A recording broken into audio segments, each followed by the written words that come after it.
Yeah, Mario 64 is another one where it's like, was it one of the greatest games of all time? Or did it just master 3D environments and that just blew us all away as kids? And that's not to take anything away from Mario 64, but it's just an interesting question to think about, because a lot of games that like end poorly or age poorly, you kind of look back at it and think like, I think I played Castlevania on N64 and I was like, wow, 3D games blow. And then I played Mario 64 and I was like, now I get it. That was probably the experience for a lot of people. But, you know, Mario 64 is survived the test of time for a reason. It's such a deep game when you really delve into it. So I wouldn't take that away from it, but it's just an interesting thought. I think there are games that come along and just do the right thing first, if that makes sense.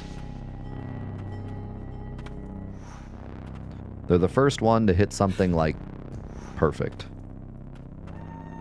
Kind of like Fortnite, we were saying before, like it was the one to really hit the Battle Royale in a way that resonated with people.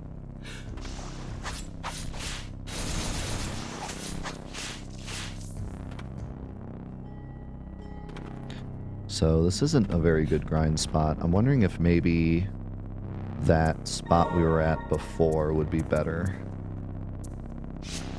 This spot. Because there's that big dude like right outside. I could just run up, give him a little boom.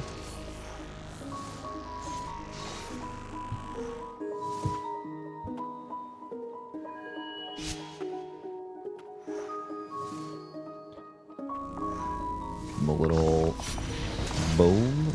Wow, they don't give much XP. The little guys do, though.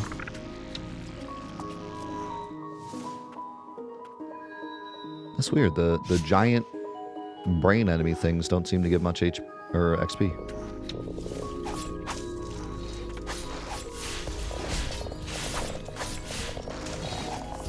Okay, that was a good chunk.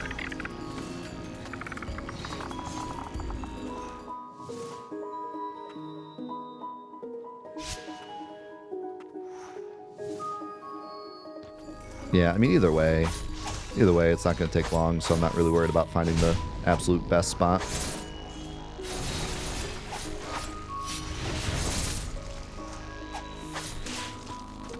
We're already almost there. Yeah, what about these guys?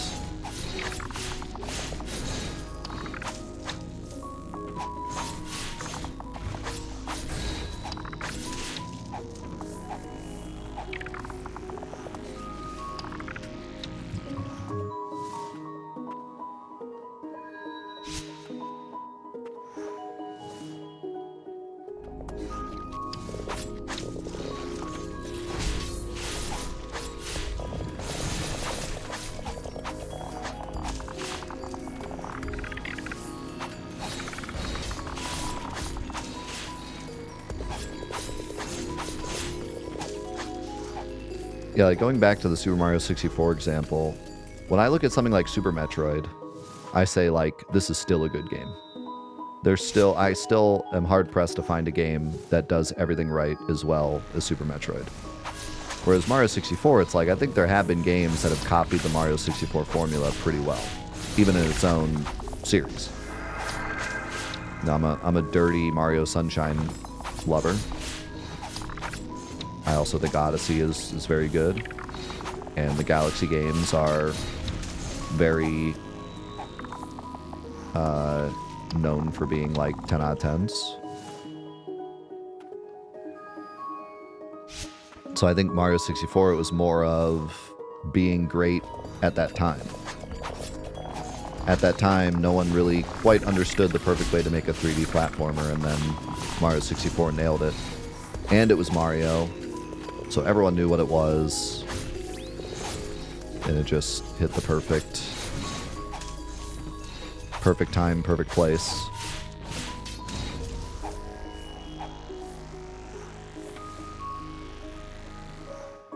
But again, Mario 64 is a weird one because it does still hold up in its own special way. The controls haven't aged the best, and neither has the camera, but the game itself still has such a huge life with like speedrunning, and even not even speedrunning, just you could still play Mario 64 casually, and kind of brings you back to a time of that era of gaming where things were kind of more mysterious and not much was really explained to you, and you're just in this castle figuring stuff out. There's something special about that. There's still something so special about Peach's castle. The secrets and like just finding stuff and kind of the spooky nature of it. The going on the bus and hearing about how there's Yoshi on the roof if you get all the stars and being like, that's not a thing. Or Luigi inside the waterfall. Like there's just an aura to Mario 64. It's why those weird Mario 64 creepypastas work so well, because everyone kind of had a weird experience with Mario 64 at some point.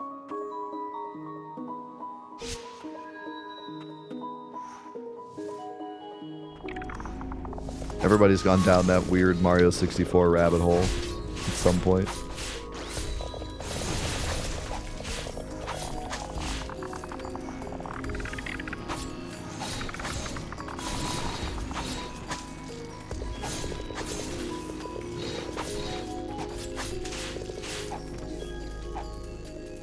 Yeah, you know, Ocarina of Time's another one where I feel like it sits alongside Super Metroid. It still feels amazing to play in the puzzles and world and environments and like how you solve things and how you explore, and even like the lock-on system still feels somewhat dated, but only because the game is so old. I mean, it's not to the point where you feel like you get it when you're playing it.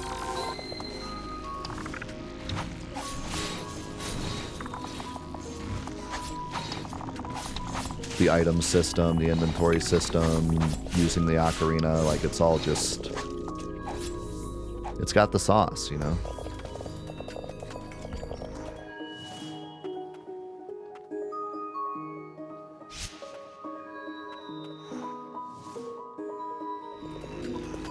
And I think you could take somebody who's never played a Zelda game and give them Ocarina of Time, and I think the moment that you turn into Big Link is still gonna like rock their socks off, you know? They're still gonna be like, this is crazy cool. I don't think that's lost in, you know, playing modern games. It's still a cool moment.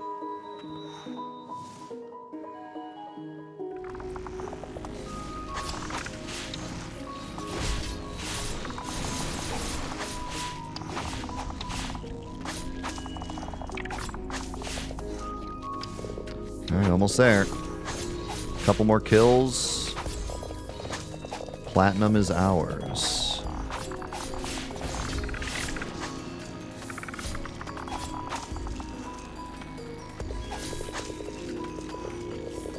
Oh darn, I was hoping I'd get it from there.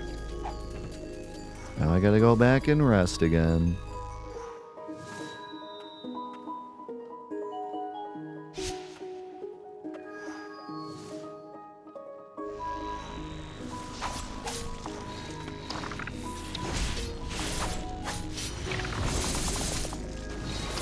Boom! There it is. There it is. End. Great name for a platinum trophy. End. I wonder what that... I feel like I've seen that symbol. I wonder if that was like the priestess's symbol or what. That's pretty cool. We done did it. We done did it. Let's head over to the trophy quest and talk about Ender Lilies. Let's get a better, not creepy song as well. All right, let's talk about Ender Lilies, Quietus of the Nights. I often forget it even has that second part. Everyone just calls it Ender Lilies.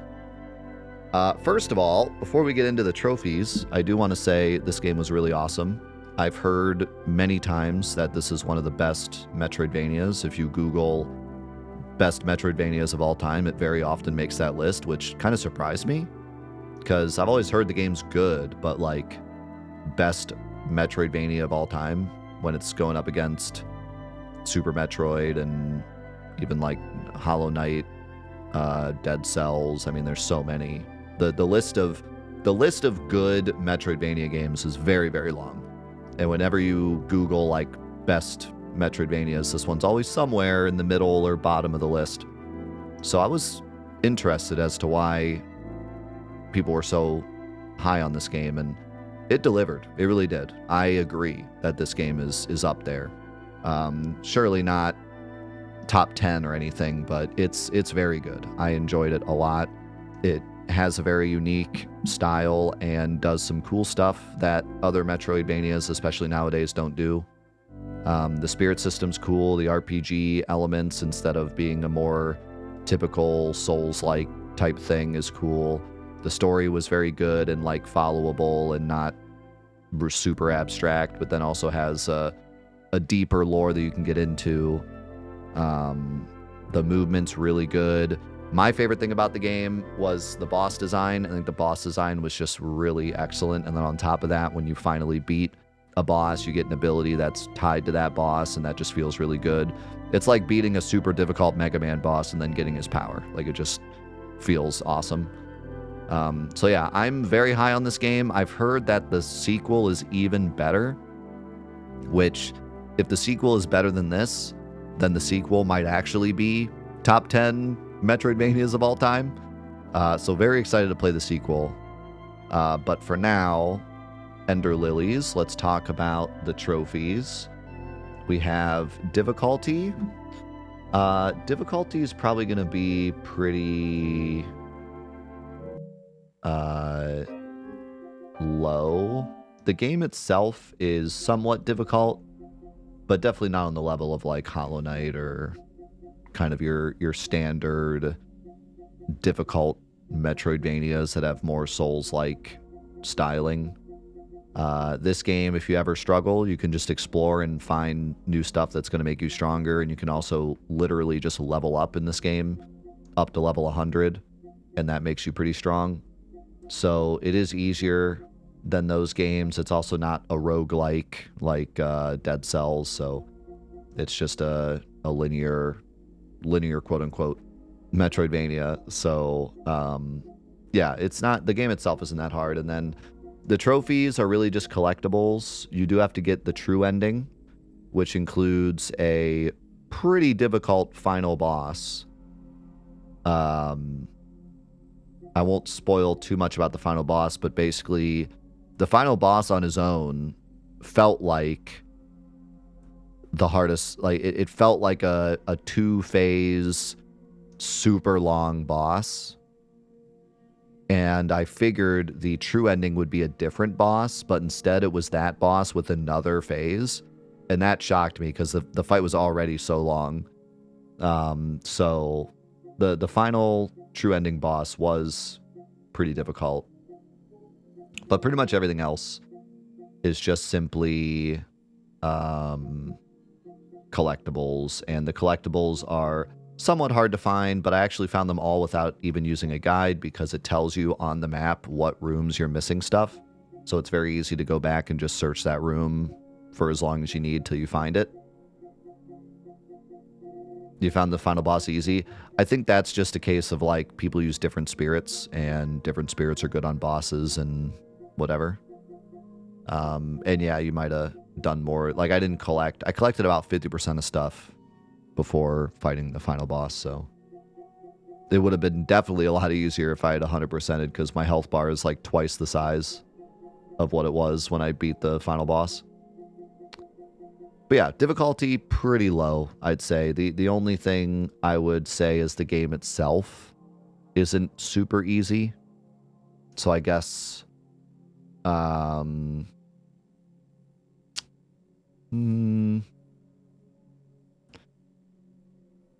looking back at some of my other difficulties. Maybe like a 5. Maybe like a 5. And then fun rating. Unfortunately, I can't really give it a super high fun rating either, just because it is mostly collectibles. The collectibles are more fun to get in this game than a lot of games because they're very well hidden and tell you exactly what room they're in. Instead of just, oh, I beat the game, time to look up a guide. You can do it all without a guide, and it's pretty fun. And there's some really interesting movement puzzles you have to solve. I was talking about this just a few minutes ago, but some of the stuff in this game, I thought I was cheating. I thought I was like doing some kind of glitch or like a speedrun strat to get a collectible early, just to find out, no, that's actually how you're supposed to get it. So they go really crazy with the movement that you're supposed to figure out for some of the collectibles. But other than that, it's just collecting and getting all the endings, which you can do in one playthrough as well. You only have to do one playthrough, which is nice. So I will give it... I hate to give it a 6, because that feels kind of bad, because it is fun to get the platinum, but it's just nothing special. So maybe like a 6.5.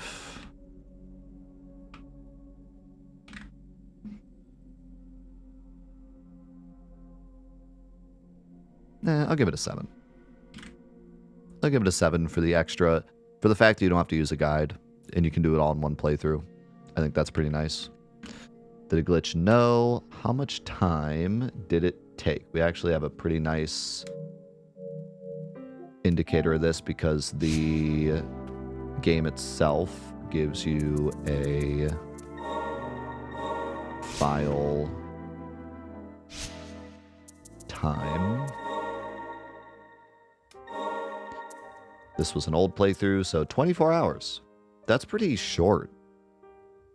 I feel like it took longer than that. What does my PlayStation say?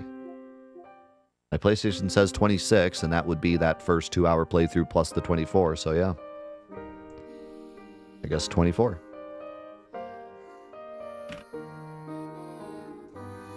Oops.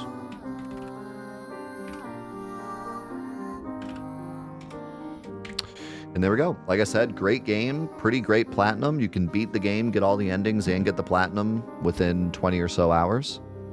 And it's worth the play, 100%, especially if you're going to play the sequel. I think it's definitely worth the playthrough. Really great game. Really does some cool stuff with the Metroidvania style of game. And yeah, definitely recommend it.